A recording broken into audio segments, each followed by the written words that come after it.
Hello बच्चों, हम नीति शतकम जो कि श्री भर्तृहरि कृत है का अध्ययन कर रहे हैं। यह बीए प्रथम वर्ष के पाठ्यक्रम में निर्धारित है। हम इस नीति शतकम के परोपकार पद्धति का अध्ययन कर रहे हैं। पूर्व में भी हमने परोपकार पद्धति से संबंधित कुछ श्लोकों का अध्ययन किया था।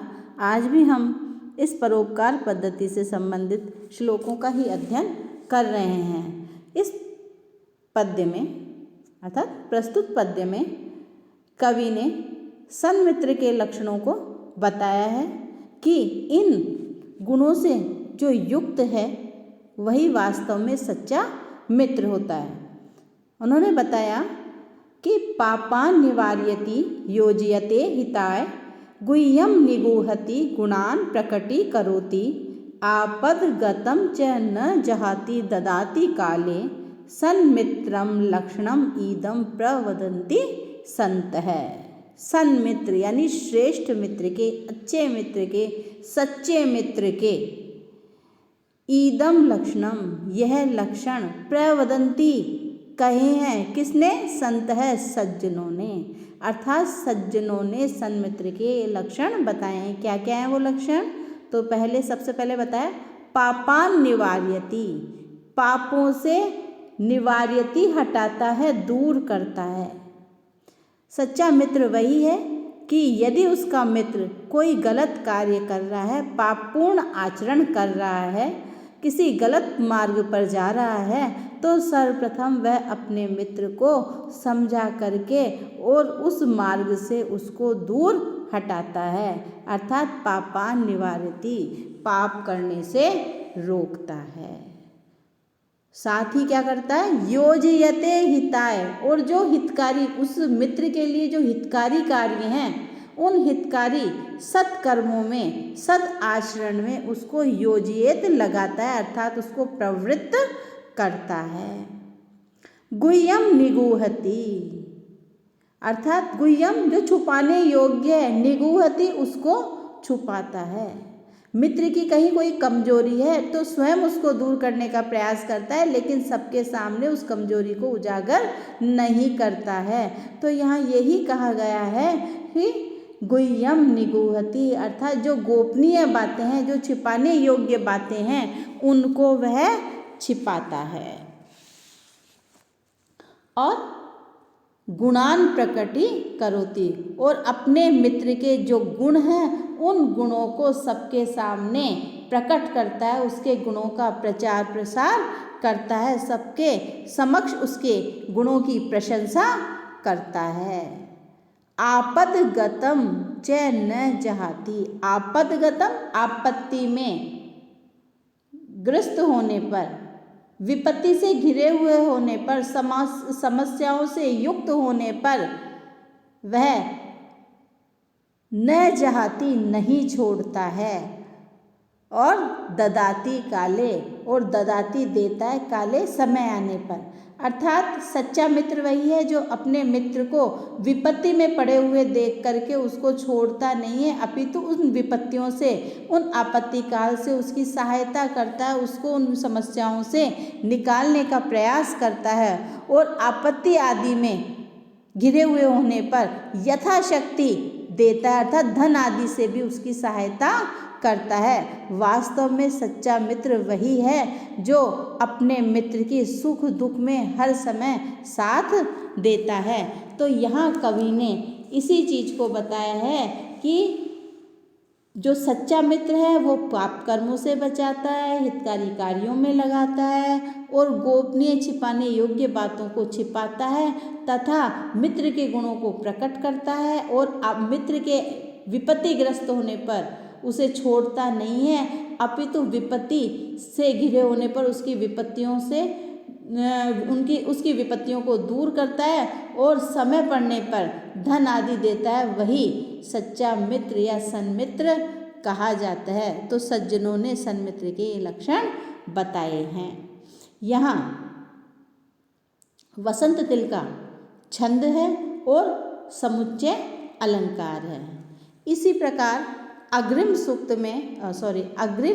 जो पद्य है, जो श्लोक है, उसमें सज्जनों की जो मित्रता है वो कैसी होती है उसका एक उदाहरण, दूध और जल का उदाहरण दे करके कवि यहाँ बता रहा है कि सन्मित्र, अच्छे मित्र का जो व्यवहार है, जो गुण है या उनकी जो मित्रता है वो इस प्रकार की होती है कि एक दूसरे की को समस्याओं में देख करके एक दूसरे को निकालना अथवा उनके साथ इस प्रकार का, किस प्रकार का कि व्यवहार करना।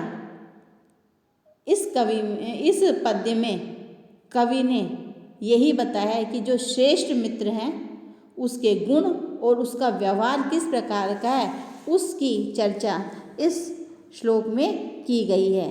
सच्चा मित्र परस्पर एक दूसरे के उपकार के लिए सदैव तत्पर रहता है, व्याकुल रहता है।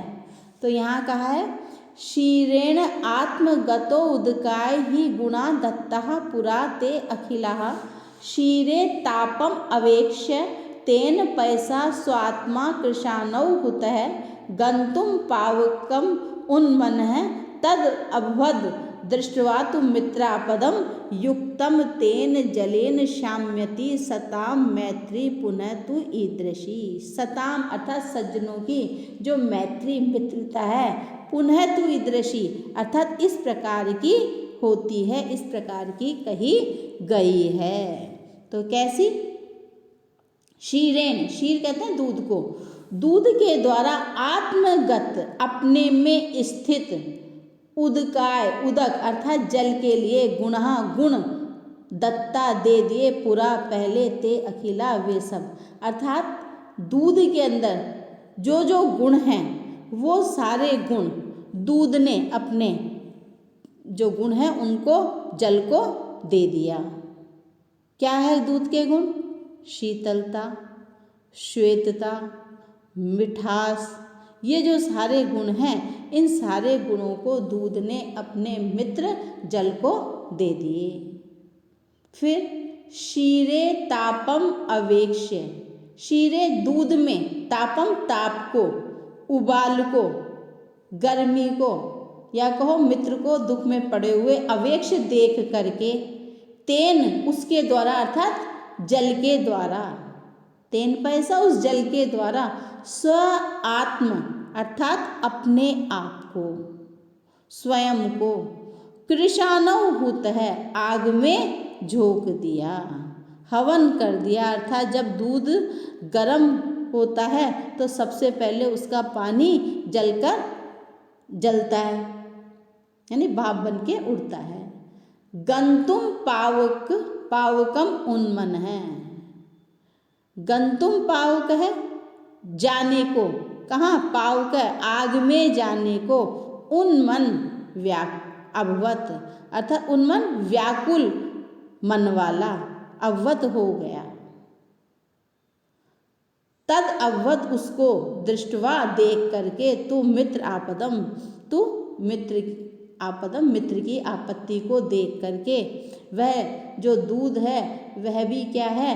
व्याकुल हो गया और वह भी क्या है? उबाल खा करके आग में जाने के लिए तत्पर हो गया। युक्तम तेन जलेन शाम्यति, युक्तम युक्त करने पर, मिलाने पर, तेन जलेन उस जल से, शाम्यति शांत होता है। अर्थात जब वो दूध उफन के जाने लगता है तो उसमें जो पानी के छींटे मारे जाते हैं तो उससे वह दूध क्या होता है? शांत होता है। तो सताम मैत्री, सज्जनों की जो मित्रता है वह पुनः तु ईदृशी इस प्रकार की होती है। तो यहाँ सज्जनों की मित्रता का ये जो सुंदर उदाहरण है दूध और जल की मित्रता से दिया गया है।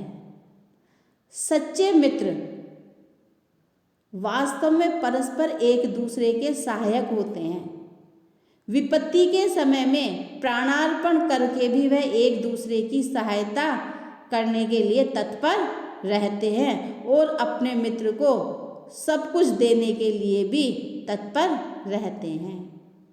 दूध में जब जल मिश्रित होता है तब दूध अपने पास आकर मिले हुए अपने मित्र जो जल है उसको अपने सारे गुण दे देता है। तो क्या होता है, जो जल है वो भी सफ़ेद ध्वल वर्ण वाला दूध जैसा ही हो जाता है। फिर दूध और जल को अलग अलग नहीं किया जा सकता।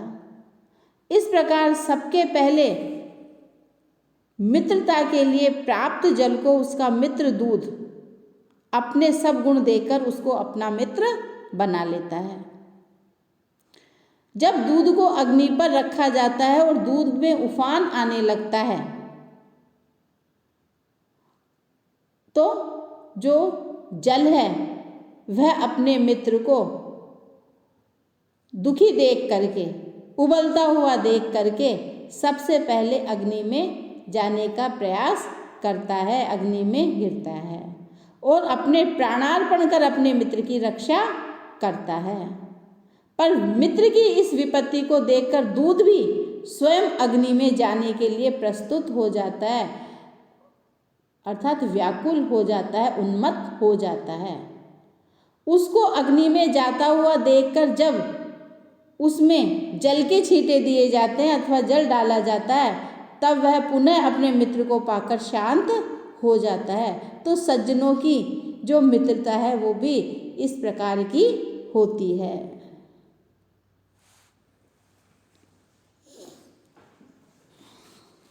इस जो पद्य है इसके अंदर शार्दूल विक्रीडितम छंद है और उत्प्रेक्षा अलंकार है।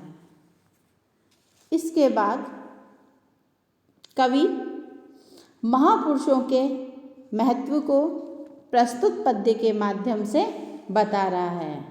इतः स्वपिति केशवः कुलम मितः तदयाम द्विषाम इतश्च शरणार्थिनः शिखरिणाम गणः शेरते इतोऽपि वडवानलः सह समस्त संवर्तकै अहो विततम ऊर्जितम भर सहंच सिंधो वपुः।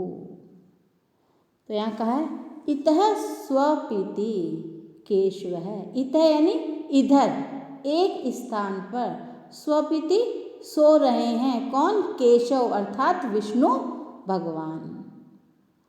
कुलम इतः तदीय द्विषाम, कुल है यानी समूह, इतः इधर एक तरफ, तदयाम उनके जो द्विषाम शत्रु हैं, अर्थात एक तरफ तो भगवान विष्णु सो रहे हैं और वहीं एक स्थल पर एक तरफ विष्णु के जो शत्रु हैं हिरण्याक्ष आदि उनका समूह सो रहा है। इतश्च शरणार्थिनः शिखरिणाम गणः शेरते, इतः और इधर एक और शरणार्थी शरण में आए हुए मैनाक आदि पर्वतों का जो गणः समूह है शेरते सो रहा है। इतोअपि और इधर वडवानल सह, वडवानल कहते हैं किसको, समुद्र की जो अग्नि है, सह समस्त संवर्तकई उसके साथ समस्त संवर्तकई अर्थात समस्त बादलों का जो समूह है वह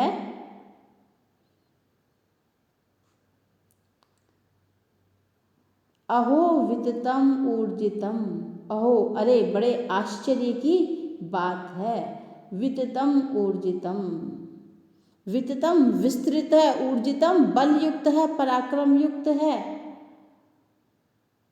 भर सहंश्च भार को सहंश्च सहन किया है, सिंधो वपु सिंधु अर्थात जो सागर है उसका जो वपु है वह शरीर अर्थात जो सागर का शरीर है उसने इन सबको धारण किया हुआ है। केशव का आधार होने से विस्तृत, वडवानल का आश्रय होने से ऊर्जित, वर्धिष्णु बढ़ने वाला एवं भरसह पर्वतों का भार धारण करने वाला, उस भार को सहन करने की क्षमता रखने वाला, ऐसा यह समुद्र है। तो महापुरुष हैं वह भी इसी प्रकार अपनी शरण में आने वाले लोगों की सदा सर्वदा रक्षा करते हैं। स्वयं उनको उनके संरक्षण में रहने पर कितना ही कष्ट उठाना पड़े, पर वह अपने कष्ट की चिंता न कर अपनी शरण में आए हुए शरणार्थियों को शरण अवश्य देते हैं। यहाँ विशाल एवं गंभीर जो सागर है उसके समान ही जो सज्जन या श्रेष्ठ या महापुरुषों का जो हृदय होता है वह भी इसी प्रकार विशाल और गंभीर होता है। विष्णु पर्वत और वड़वानल तथा हिरण्याक्ष जैसे दैत्यों को भी शरण देने वाला सागर ही है। अतः वह विस्तृत, ऊर्जित एवं अति भार धारण करने में समर्थ भी है। तो यहाँ इस पद्य में महासमुद्र के दृष्टांत के माध्यम से अर्थात उदाहरण के माध्यम से महापुरुषों का अद्भुत विराट जो व्यक्तित्व है उसका वर्णन कवि ने इस पद्य में किया है। क्योंकि जो महापुरुष है वह दुर्जनों के दुर्वचनों को भी अमृत के समान पी जाने वाले, सहन करने वाले, परस्पर विरोधियों को अपने हृदय में स्थान देने वाले होते हैं। यहाँ पृथ्वी छंद है।